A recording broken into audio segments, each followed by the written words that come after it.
My name is Right. I am the voice of reason. I speak for the Last Crusade. The old factions are gone. The old political conflicts have no meaning.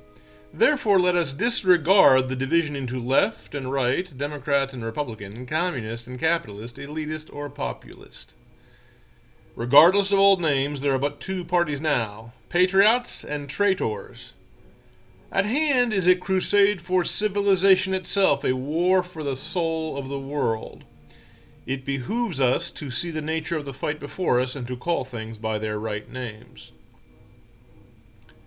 For many years, the right and left together ran a two-part scam. The left would portray big business as the threat and big government as the solution. The right would portray big government as the threat and big business as the solution. Not long ago, the left joined with the right, becoming a new unified party and establishing a new establishment. Big business and big government are now intermingled to form one incestuous network of totalitarian plutocracy, which we might well call Big Brother. To call it by its correct name, it is fascism.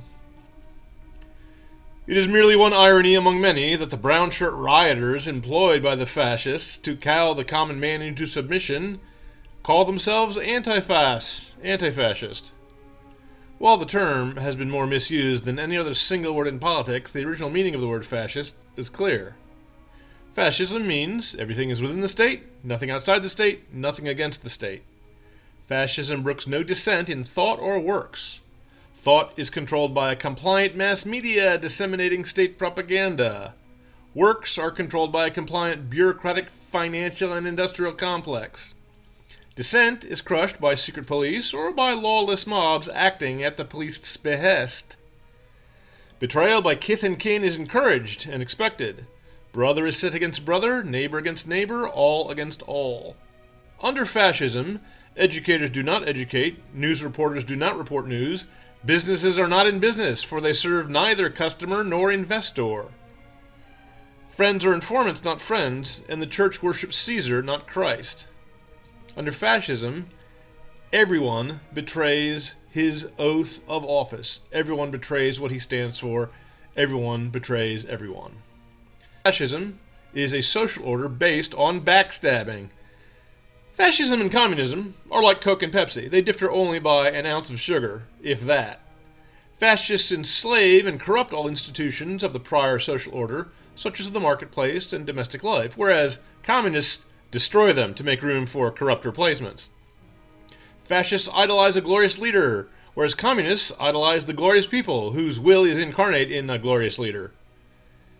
So both fascists and communists are insufferable whiners, endlessly complaining about whatever historical grievance they invent to justify their bloody revolutions, gulags, and death camps.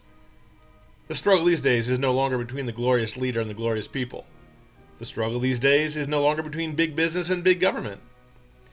The struggle these days is between Big Brother, who is the party of treason, and the rest of us, men who love our land, who are patriots, and who are the people that Big Brother wants to betray, defeat, and destroy.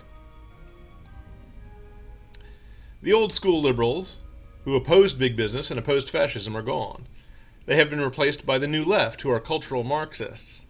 Cultural Marxists uphold identity politics, gender ideology, critical race theory, censorship, the police state, mass propaganda, and therefore fascism. They are the opposite of everything they once stood for. They have betrayed themselves. To them, the problem is that they want more power. Whether they want power to commit crimes or to create utopia is immaterial. Slaking their insatiable thirst for power, to them, is the problem. To them, Big Brother is the solution. Systematic racism is the problem. Patriarchy is the problem. Heterosexual normalcy is the problem. Family life is the problem. Capitalism is the problem. The nation is the problem. The common man is the problem. You are the problem.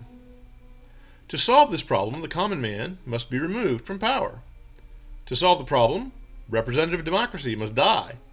To solve the problem, the republic must fail. The division of mammalian life into two sexes must be expunged from thought. Family life, man and a wife, motherhood and fatherhood must be replaced by Big Brother. So this treasonous alliance of left and right, which gave birth to Big Brother, was brought about by a simple yet tragic error, namely, the error of thinking that equality and liberty could not coexist. To this day, there are those who will still claim that the more you have of one, the less you have of the other. In reality, this is a lie, and a silly lie, convincing only to those who yearn to be convinced by it. Equality under law does not aim at homogeneity of talent, fortune, wealth, or rank. Equality under law means the law will not bend under the pressure of the rich to trample the poor, nor under the poor to loot the rich. The law will not serve the envy of the meek, nor the ambition of the great.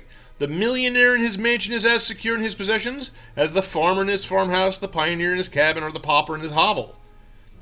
Equality under law is the legal protection of their ownership.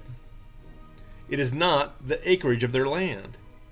In reality, trampling the liberty of one to seek the false equality for all neither produces equality nor liberty. For Caesar cannot grant to the poor man the treasure of the rich unless all treasures belong to Caesar, and all men, rich and poor, are but his slaves. When that occurred, Caesar becomes like unto the beast, and is worshipped as a god. So if this lie is so simple and so obvious, then why are so many so eager to believe it? The eagerness to sacrifice liberty for equality, or sacrifice equality for liberty, is the eagerness to sacrifice others for one's own gain, trampling any laws or principles that stand in the way, while being cloaked in a false sense of self-righteousness. The urge to do evil in the name of good burns in every sinner's heart. It is the opium of envy. This generation is not the first to surrender to this opium dream, but we are the first to do so in such an open and shameless fashion. In days of old, the left held that liberty for big business led to inequalities that only big government could solve. They favored equality over liberty. In days of old, the right held that big government threatened liberty. In the name of liberty, the right supported the excesses of big business, even when those led to the grossest inequality. The result you see today. Big business, in the form of a technological plutocracy seated in Silicon Valley, has ushered in a two-tiered society. In this two-tiered society, the elite may slander and defame without let, but the common man is gagged and hoodwinked. Any peon who dares raise a voice risks banishment from the public square, expulsion from educational institutions, and loss of financial services, legal services, and gainful employment. This censorship of speech also rigs elections. So the disaster here sprang from the unwillingness to check the excesses of crony capitalism, as if, somehow, defending a rigged market defends the free market. Even to this day, there are those who will uphold the censorship when it is done not by the government, but only at the government behest, by corrupt monopoly corporations who are beholden to the government and doing the bidding of the government. As I said, the old contest is gone. Big business and big government are combined into Big Brother, who favors neither liberty nor equality. There are some who did not join Big Brother when the two sides came together in an orgy of collusion. Inspired by writers like Andrew Breitbart or P.J. O'Rourke, they fashioned a new brand of right-wing partisan, a happy warrior, iconoclastic in approach and libertarian in sentiment, flourishing the flag of rebellion against the left-wing establishment. Some clarity informs their efforts, but much confusion remains. This brand of new right supports the common man against the elite, but he does not trust the common man to set the morals and standards of society. He does not trust the government to enforce monogamy and public decency. Considering the naked corruption of the current generation of politicians, this mistrust is perhaps well-deserved. Nonetheless, the common man prefers a society that enforces some norms of decency, and the new right will have none of that. That is why questions of sexual perversion are never left to a public vote, but are always issued from the bench of an activist judge who is not beholden to popular opinion. Keeping the government away from the business of instructing the citizens in virtue is something like a self-fulfilling prophecy. Leaders like George Washington and Abraham Lincoln were found in days when the consensus held it to be a task of government to inspire and to lead the citizens to virtue. So perhaps encouraging virtue leads to the result that there are more virtuous men who can be found standing for public office. Now, if conservatism rejects the left, as all men of goodwill must, which banner on the right do we follow, the old banner or the new? Must one either be of the old right, collaborating with the enemy on questions of political economics, or else be on the new right, collaborating with the enemy on questions of social issues? Must one be of the old right, supporting plutocracy, or of the new right, supporting perversions? Do not be gulled into thinking you must be one or the other.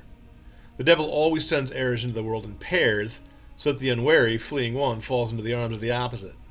Let us contemplate examples from history. In the ancient world, the Nestorian claimed any man not of his camp was an heretical monophysite. The monophysite likewise claimed any not of his camp was an heretical Nestorian. In reality, both were heresies, and both were anathematized by the Orthodox Catholic teaching. Likewise, during the Enlightenment, the right in Europe represented the ancient regime of throne and altar, crown and mitre, while the left represented bloodthirsty utopian secularism, which ended up with Napoleon. In reality, both were antithetical to any form of constitutional and limited republic, such as had been known in the Middle Ages and was being reborn in a new form in the New World. Likewise, in the 20th century, the right overseas were those who followed Hitler and Mussolini, and the left followed Stalin and Mao. In reality, both were collectivists who rejected freedom, free minds, and free markets. Both were antithetical to America, both were antithetical to the free world. The free world, it must be emphasized, destroyed the fascists over the years of the World War, destroyed the communists over the decades of the Cold War, and are currently in the process of destroying cultural Marxism in the Culture War, which has been lasting centuries. So it is once again that in the modern day, the errors of the old and the new have been sent to the earth in a pair, so that a man fleeing from the one will fall into the arms of the other. In fact, there is a clear third alternative.